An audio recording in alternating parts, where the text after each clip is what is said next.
jadi pertanyaan saya, kalau emang Yesus Tuhan, tapi kenapa disebutnya anak Allah gitu?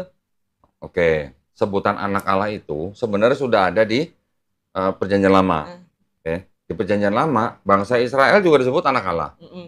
ya kan? Efraim malah disebut anak sulung, Nah iya, ya. Daud juga disebut anak Allah. iya, Adam juga disebut anak Allah. iya, Nah, sebutan anak Allah itu sebenarnya adalah sebutan untuk orang-orang atau bangsa yang soleh atau pilihan gitu. iya, umat pilihan lah. Bukan berarti anak Allah itu langsung jadi Allah. Yesus Tuhan dan anak Allah ini bukan suatu pertentangan. Apabila dipahami istilah anak Allah, maka tidak menimbulkan masalah seperti yang ada di dalam pemikiran Doditan. Masalahnya adalah Doditan tidak memahami istilah anak Allah yang ditunjukkan kepada Yesus dengan pemahaman seperti yang dipahami oleh orang Yahudi. Jadi orang Yahudi itu mengerti istilah anak Allah sebagai kesetaraan dengan Allah dalam Injil Yohanes 5:18.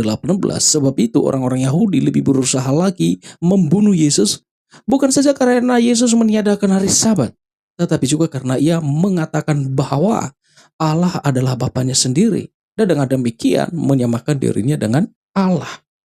Jadi anak Allah di sini adalah Allah sendiri. Bangsa Israel juga disebut anak Allah, Mm-mm. ya kan? Efraim malah disebut anak sulung, Nah iya, ya. Daud juga disebut anak Allah. iya, Adam juga disebut anak Allah. iya, Nah, sebutan anak Allah itu sebenarnya adalah sebutan untuk orang-orang atau bangsa yang soleh atau pilihan gitu. iya, umat pilihan lah. Bukan berarti anak Allah itu langsung jadi Allah. Perbedaan utama antara anak Allah untuk Yesus dan anak-anak Allah untuk manusia terletak pada natur atau asal atau hubungan dengan Allah. Dalam Alkitab istilah itu dipakai dalam beberapa arti, tetapi tidak semuanya sama. Ya.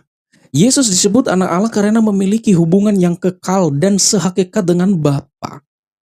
Di dalam Yohanes 1 ayat 1, pada mulanya adalah firman.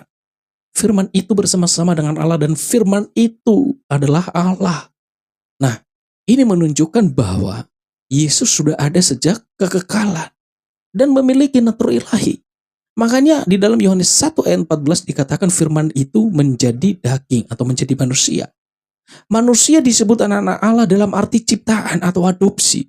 Israel anak Allah sebagai umat pilihan dalam Kejadian 4 ayat 22. Orang percaya disebut anak-anak Allah karena diangkat atau anak yang diadopsi dalam Roma 8 ayat 14-15. Semua orang yang dipimpin Roh Allah adalah anak Allah.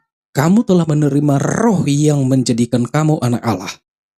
Dan Yohanes 1 ayat 12, semua orang yang menerimanya diberinya kuasa supaya menjadi anak-anak Allah. Jadi tidak pernah ada di dalam Alkitab bahwa anak Allah tertuju kepada orang-orang saleh. Orang-orang saleh yang tidak jelas harus diberitahu kesalehan dalam hal apa dulu. Karena orang jahat pun bisa melakukan kesalehan. Orang yang cabul bisa juga melakukan kesalehan. Dan setelah itu ngaku-ngaku nabi. Terus bukti lagi atau indikasi lagi bahwa Kristen itu memang terpengaruh oleh ajaran pagan. Pagan itu ajaran menyembah dewa-dewa ya. Iya. Yaitu tadi ada Hercules, ada Zeus. Ada anak, ada bapak. Ya kan? Iya, Jadi betul. Zeus disebut bapak, Hercules disebut anak. Zeus Hercules ini adalah anak dewa gitu. Iya. Jadi dia setengah manusia, setengah dewa. Apa bedanya sama Yesus? Iya benar. Benar. Apa bedanya sama Yesus? Nah, Yesus disebut sepenuhnya manusia, sepenuhnya Tuhan. Nah iya, Ya kan? betul. Apa bedanya sama Hercules? Jadi ada konsep yang sama gitu. Konsepnya mirip. Jadi orang-orang pagan memang mempercayai dewa itu bisa jadi manusia. Ya, nanti punya anak dari manusia, punya anak setengah dewa, setengah manusia. Nah, konsep itu yang mungkin diadopsi oleh Kristen. Yesus bukan setengah manusia dan setengah Allah. Tetapi Yesus adalah Allah yang sepenuhnya dan manusia yang sepenuhnya. Orang menyembah dewa-dewa yang tiga tapi satu tapi tiga. Di Babilonia ada yang namanya Namrus, Tamrus, Semiramis. Pernah lihat dong patung Liberty? Aha. Nah, itu adalah gambaran Dewi Semiramis, Oh. istrinya daripada Namrus. Itu Trinitas pertama tuh, zaman dulu, zaman kuno, sebelum ada Yesus. Ini adalah tuduhan yang liar dan tidak bisa dipertanggungjawabkan tentunya. Trinitas bukan adopsi dari agama pagan. Tuduhan itu biasanya muncul karena beberapa agama kuno juga memiliki kelompok 3 dewa. Tetapi kesamaan angka 3 tidak berarti ajarannya sama. Jadi perlu dibedakan antara triad pagan atau 3 dewa yang terpisah dengan Tritunggal dalam Alkitab. Satu Allah dalam 3 pribadi, itu konsep yang sangat berbeda. Tahu dong kata Injil, tahu kan? Tahu tuh. Artinya apa? Kabar baik. Kabar baik tuh. Ya kan? Kabar baik, ada juru selamat yang lahir. Iya. Yesus kan? Iya, betul. Julius Caesar di inskripsinya Romawi disebut sebagai juru selamat Selamat. untuk semua umat manusia. Kaisar Augustus juga disebut juru selamat. Selamat. Kelahiran mereka berdua juga disebut sebagai kabar baik.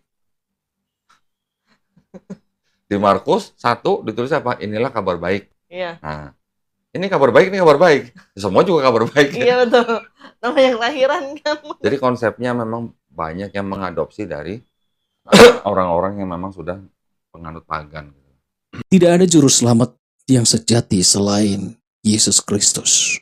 Memang pada zaman kuno ada banyak tokoh, raja, dewa, atau figur religius yang disebut sebagai penyelamat atau juru selamat. Namun makna dan konsepnya berbeda-beda dan tidak otomatis sama dengan pengertian Alkitab tentang Yesus Kristus sebagai juru selamat. Yesaya 43 ayat 11, Akulah Tuhan dan tidak ada juru selamat selain daripadaku.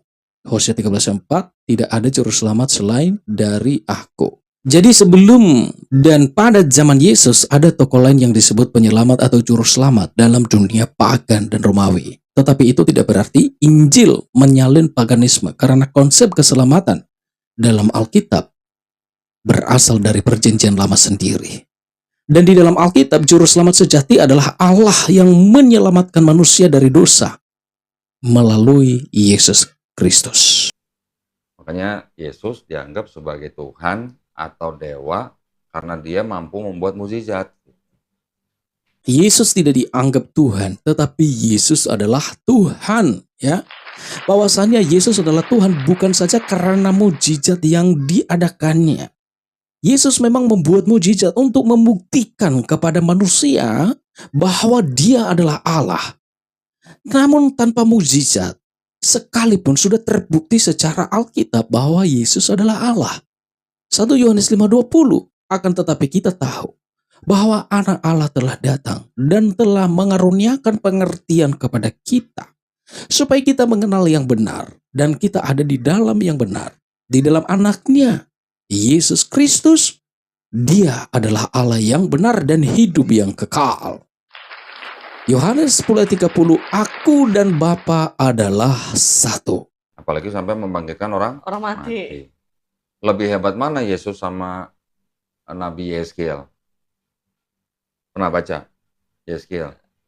Belum pernah, lupa. Udah lupa 4 tahun kok. Nggak pernah megang yang namanya Alkitab lagi. Oke, Yesus membangkitkan orang mati ada berapa? Mungkin 2 atau 3 orang lah ya. Tapi yang paling terkenal kan Lazarus. Iya. Betul kan? Membangkitkan 1 orang mati yang mana dia mati belum dikubur. Iya, betul. Masih ada dagingnya. Ya kan? Betul. Cuma dikafanin gitu kan. Dia berdoa, minta izin Bapa, disebutnya Bapa, minta izin, bangkit, hidup. Iya. Nabi Yeskiel itu melihat kumpulan tulang-tulang. Tulang ya, nggak ada dagingnya loh. Tulang. Tulang ini dengan mukjizat dia bisa tumbuh daging lagi, bisa hidup lagi, dan nggak cuma 1, banyak gitu. Hebat mana Yeskiel sama Yesus? Kenapa bukan Yeskiel yang jadi Tuhan? Lebih hebat mana dalam membuat mukjizat, Yesus atau Yeskiel? Ini tidak dimengerti oleh Doditan. Perbandingan yang digunakan berdasarkan pemahamannya yang salah terhadap Alkitab. Dalam Alkitab, Yeskiel tidak ada peristiwa di mana dia membangkitkan orang mati seperti Yesus membangkitkan Lazarus. Yang dibicarakan dalam kitab Yeskiel adalah penglihatan lembah tulang-tulang kering dalam Yeskiel 37. Itu adalah nubuat atau simbolis tentang pemulihan Israel, bukan kisah sejarah atau kebangkitan secara individu atau kelompok. Paulus sama Barnabas saja disebut Hermes dan Zeus kan? Iya. Jadi orang-orang situ memang masih begitu, masih kental. Nah, itulah di Quran Tidak ada sebutan bapak, anak bapak, nggak ada. Iya, Karena sebutan itu yang bisa membuat orang menuhankan si si anak. anak. Gitu. Apakah Paulus dan Barnabas bangga ketika mereka dianggap dewa? Paulus dan Barnabas justru sangat menolak ketika mereka dianggap sebagai dewa. Peristiwa itu terjadi di kota Listra, tertulis dalam Kisah Rasul 14. Jadi setelah Paulus menyembuhkan seorang lumpuh, orang banyak mengira Barnabas adalah Zeus dan Paulus adalah Hermes. Reaksi Paulus dan Barnabas bukannya bangga atau menikmati penghormatan itu. Mereka malah sangat terguncang. Dan di dalam Kisah 14 ayat 14-15 kita bisa melihat ketika Barnabas dan Paulus mendengar tentang itu, mereka mengoyakkan pakaian mereka lalu terjun ke tengah-tengah orang banyak itu sambil berseru, "Hai kamu sekalian, mengapa kamu berbuat demikian? Kami ini adalah manusia biasa, sama seperti kamu." Jadi di sini kita melihat bahwa mereka justru mengoyakkan pakaian mereka saat itu. Nah, tahu nggak? Mengoyakkan pakaian dalam budaya Yahudi adalah tanda duka cita bahwa mereka itu menolak dengan keras atau suatu reaksi di mana mereka tidak mau hal itu. Pernah baca Bilangan 23:19? Lupa. Bilangan dulu. 4 tahun nggak gereja. Tadinya padahal aktif di gereja kok. Jadi kalau di Pelayanan. gereja ngapain? Ngobrol? Enggak, dulunya tuh pelayanan sampai pelayanan di gereja, cuman Oh ya ya? udah. Pelayanan apa? Singer, temuri. Oh, singer. Waduh, berarti suaranya bagus dong. Suaranya bagus buat ngoceh-ngoceh maksudnya. Marah-marah gitu Buat kayaknya. marah-marah bagus. Apa tuh? Kalau bukanlah manusia sehingga ia berdusta, bukan anak manusia sehingga ia menyesal. Nah, Masakan ia berfirman dan tidak melakukannya atau berbicara dan tidak menepatinya. Sama kan sih sama ini kan? Ya benar. Nah, jadi artinya kalau Tuhan bukan manusia, Tuhan bukan anak manusia, berarti dia bisa nggak jadi manusia? Nggak bisa. Ya, memang Allah bukan manusia dan juga manusia bukan Allah. Kalau kemudian Allah menyatakan diri dalam rupa manusia bukan berarti Allah yang adalah roh yang tidak kelihatan berubah menjadi manusia yang berdaging. Jadi natur kemanusiaan Yesus bukanlah Allah, tetapi bahwasanya Yesus adalah Allah karena dialah Allah yang menjadi manusia itu. Di dalam Bilangan 23:19, Allah bukanlah manusia sehingga ia berdusta, bukan anak manusia sehingga ia menyesal. Masakan ia berfirman dan tidak melakukannya, atau berbicara dan tidak menepatinya. Nah, ayat ini oleh sekelompok orang terutama yang Muslim sering memakai ayat ini untuk menolak bahwa Yesus itu bukan Allah. Tetapi kalau diperhatikan, Bilangan 23:19 itu, ayat itu diucapkan oleh Bileam untuk menjelaskan bahwa Allah itu berbeda dengan manusia yang suka berdusta. Jadi fokus ayat ini adalah Allah tidak berdusta atau tidak berubah seperti manusia. Jadi inti ayatnya adalah sifat Allah yang setia dan tidak berdosa, bukan pernyataan bahwa Allah tidak mungkin menyatakan diri sebagai manusia. Memang Doditan ini sudah tenggelam sangat dalam pemikirannya terhadap kekeliruan dalam memahami Alkitab orang Kristen. Maleakhi 3 ayat 6 itu, bahwasanya aku Tuhan tidak berubah dan kamu Bani Yakub tidak akan lenyap. Ketika Allah berkata, aku tidak berubah, fokus utamanya adalah pada karakternya, kesetiaannya, kekudusannya, dan janjinya itu yang tidak akan berubah. Ayat ini membicarakan sifat atau karakter Allah yang dikontraskan pada sifat atau perilaku manusia. Lalu diartikan dalam hal natur Allah dan manusia. Ya salah. Mereka akan memegang ular dan sekalipun mereka minum racun maut, mereka tidak akan mendapat celaka. Kalau dipatok ular berarti kan minum racun kan nggak mati kan? Berarti Iya, kan? betul. Mereka akan meletakkan tangannya atas orang sakit dan orang itu akan sembuh. Nah, berarti kalau mereka beriman kepada kitab ini, harusnya mereka berani dong minum racun. Iya. Mau sengaja atau tidak sengaja harusnya berani betul, dong. Betul. Ada nanti yang bilang, oh itu kan kalau minum racun nggak disengaja atau mau dicelakain orang baru dia nggak mati. Nah, ayat ini buat apa gitu loh. Kalau dia percaya dengan ayat ini, mau disengaja, mau nggak disengaja, harusnya berani Iya dong. betul, nggak Gitu. usah takut. Ada nggak yang berani? Nggak ada. Kalau kalau saya bilang sama pendeta, Pak Pendeta, jangan sekali-sekali minum racun atau berani pegang ular, dipatok ular, hanya karena ayat ini. Jangan, saya bilang, jangan mau, saya bilang gitu. Bukan karena saya bilang Pak Pendeta tidak beriman kepada Yesus, tapi karena ayat ini semuanya palsu. Injil Markus 16 ayat 18 berbunyi, mereka akan memegang ular dan sekalipun mereka minum racun maut, mereka tidak akan mendapat celaka. Wow. Ayat ini sering disalah mengerti. Seolah-olah orang Kristen harus membuktikan iman dengan meminum racun. Membunuh diri. Kalau dengan sengaja meminum racun itu bukan menguji iman, itu mencobai Allah. Alkitab tidak pernah mengajarkan supaya dia dicobai. Alkitab tidak pernah mengajarkan untuk kita mencari bahaya. Konteks ayat itu adalah Yesus sedang berbicara tentang penyertaannya kepada murid-muridnya atau para rasul. Contohnya, ketika Paulus dipakut ular, dia tidak mati. Apakah Paulus dengan sengaja mencari ular, memberi dirinya untuk digigit ular? Tentu kan tidak. Tetapi terbukti bahwa dia adalah orang yang beriman, dia selamat, dia tidak mati. Jadi Allah mampu melindungi.